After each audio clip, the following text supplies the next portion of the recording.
Hi everybody, my name is Jason and I am with the Yahuwah and the Torah YouTube channel, and I can't thank you enough for hanging out with me and my family when they are here around this little tiny table in the middle of this jungle. And we are doing what we always do, and that is reading the scriptures of Yah. And we are the family who believes that the laws, statutes, and commandments that are found in the first 5 books of scriptures, from Genesis, Exodus, Leviticus, Numbers, and Deuteronomy, well, we believe those guidelines are the goals of life. They're the posts of life. They're everything that we should have in our life, and they've been given to us as a blessing.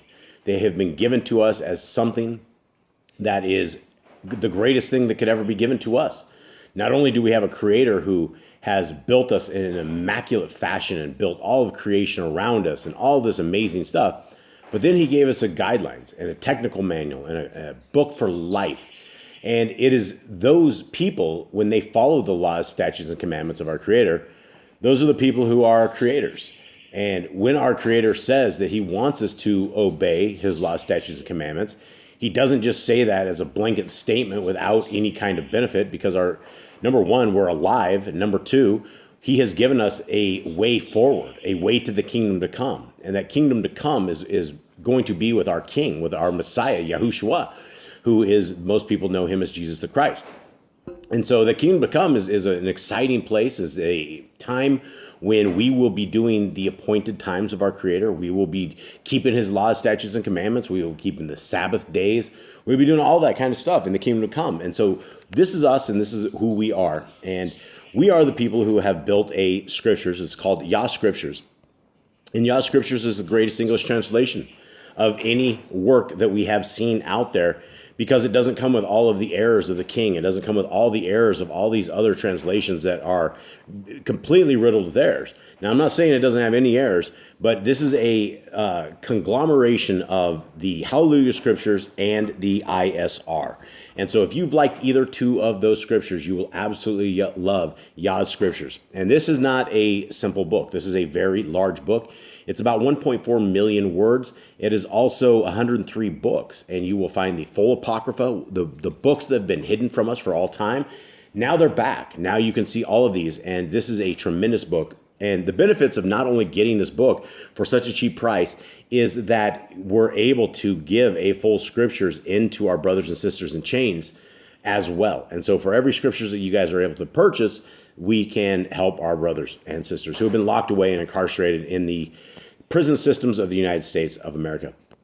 Now, all of our stuff is absolutely free of charge. We've always kept it free of charge from the very beginning of everything. The scriptures of Yah should be completely free. It's not something that we should ever have that we hold and we do not let people have.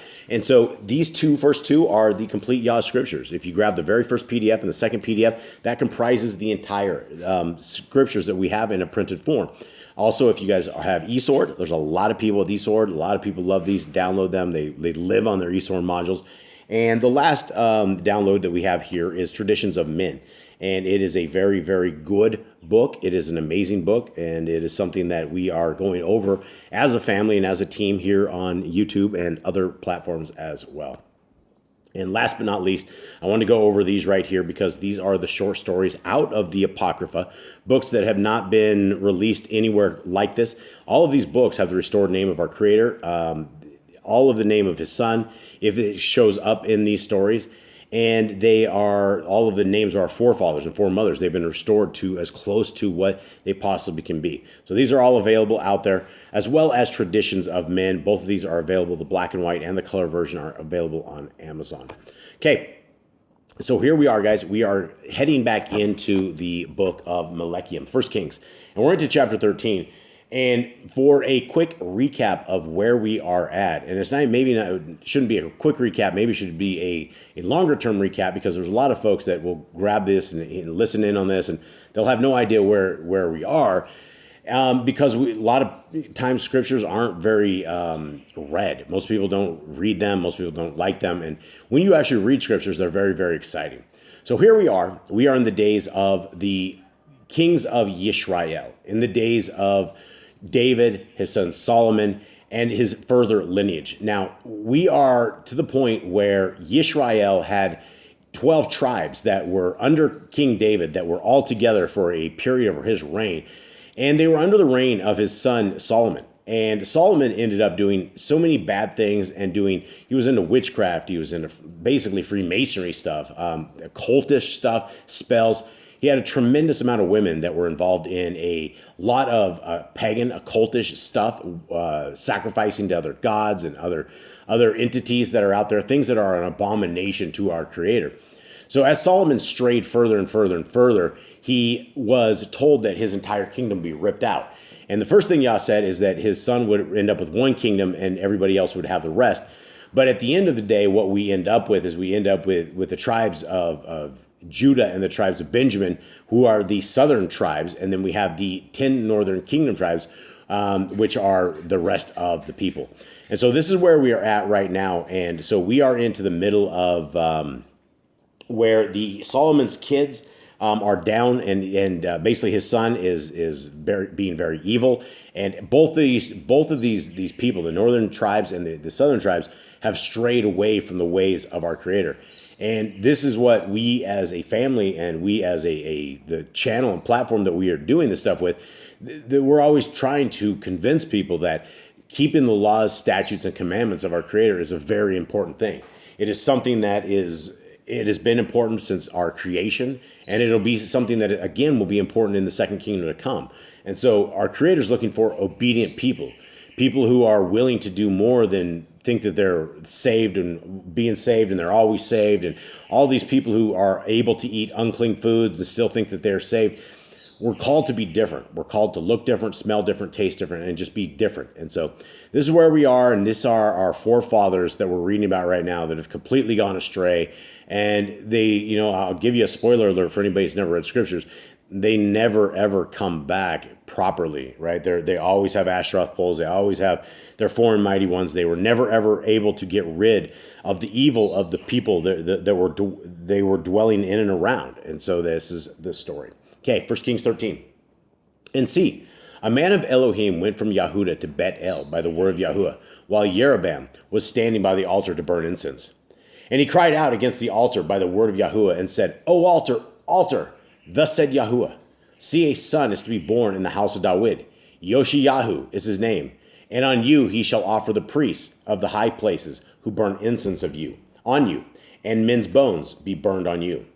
And he gave a sign the same day, saying, This is the sign which Yahuwah has spoken. See, the altar is split apart, and the ashes on it are poured out. And it came to be, when sovereign Jeroboam heard the saying of the man of Elohim, who cried out against the altar of Bethel, that he stretched out his hand from the altar, saying, Seize him. Then his hand, which he had stretched out toward him, dried up, so that he was unable to bring it back to him. And the altar was split apart, and the ashes poured out from the altar, according to the sign which the man of Elohim had given by the word of Yahuwah. And the sovereign answered and said to the man of Elohim, Please appease the face of Yahuwah your Elohim, and pray for me, that my hand might be restored to me. And the man of Elohim appeased the face of Yahuwah, and the sovereign's hand was restored to him, and became as it was before. The sovereign then said to the man of Elohim, Come home with me, and refresh yourself, and I give you a gift. But the man of Elohim said to the sovereign, If you were to give me half your house, I do not go in with you, nor do I eat bread, nor drink water in this place.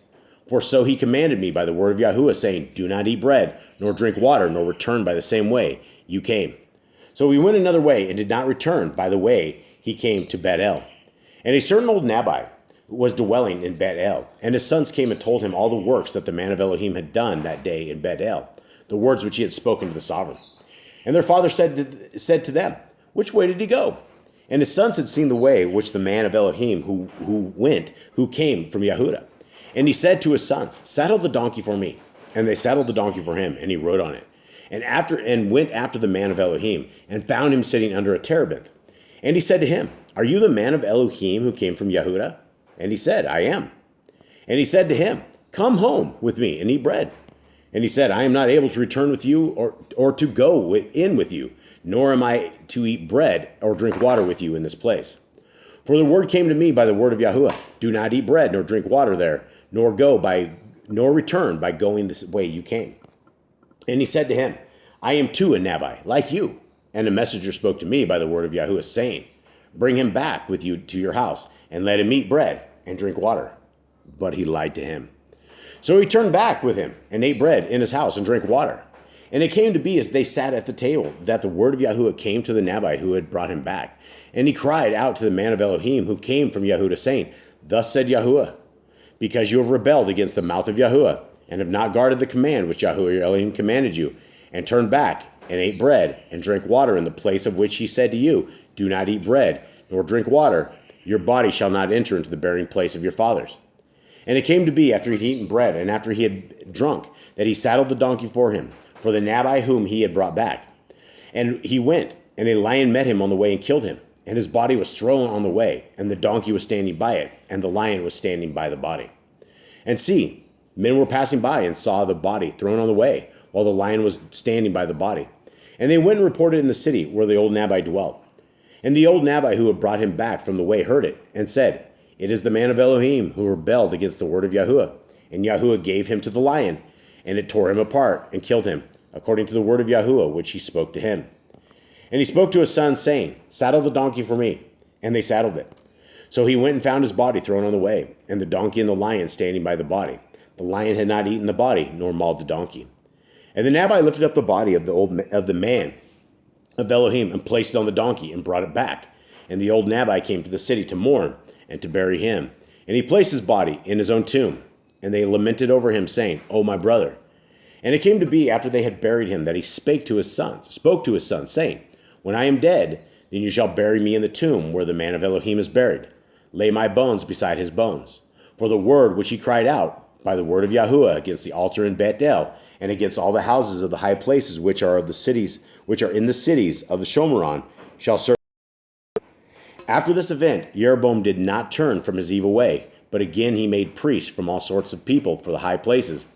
Whoever desired he ordained to become one of the priests of the high places. And this matter was the sin of the house of Jeroboam, even to cut it off and destroy it from the face of the earth.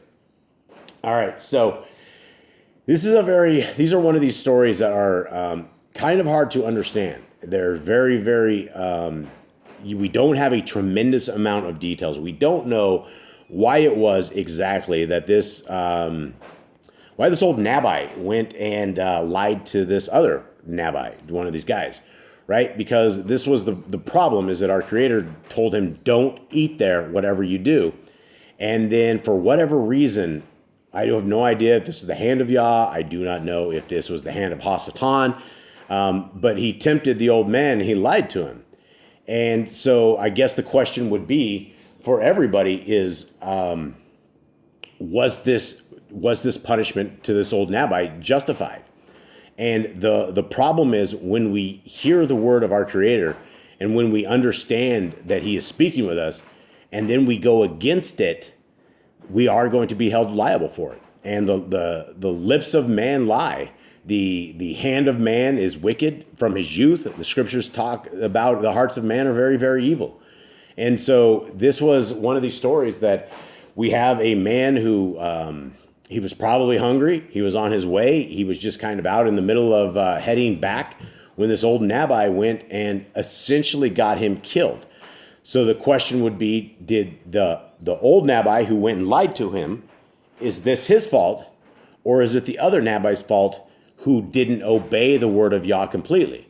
Because if Yah had been talking to him directly, and then he went and had a man come and tell him something different, that reminds me a tremendous amount of what the Christians believe that Paul is to them today.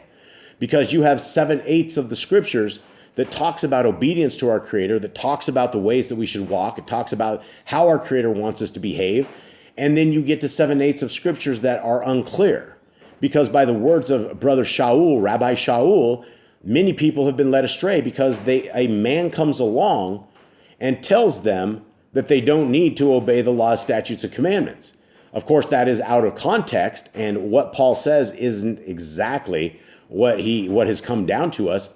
But those of us who are out there, all of us, if we hear the word of Yah and he says we should be obeying the laws, statutes, and commandments, and then we have a man come along and tell us, hey, you don't need to do that. Well, there may be a giant lion that comes around and just rips us to the ground because we have violated the word of our Creator. And this is why we always believe and we always say and we always urge and beg that people seek our Creator. And you will not be able to seek our Creator unless you read His Scriptures. His Scriptures will not be clear to people who don't read them. All you will have is what you hear from people in a pulpit who are telling you things that aren't true.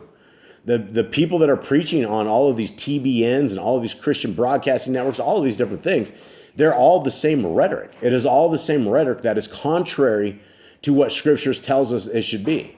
And so if everything is contrary, and that's the way that everyone follows it, when Messiah says most people do not make it, we should be very alarmed. We should be very worried why the Son of our Creator would say such things. And what does He mean that most don't make it?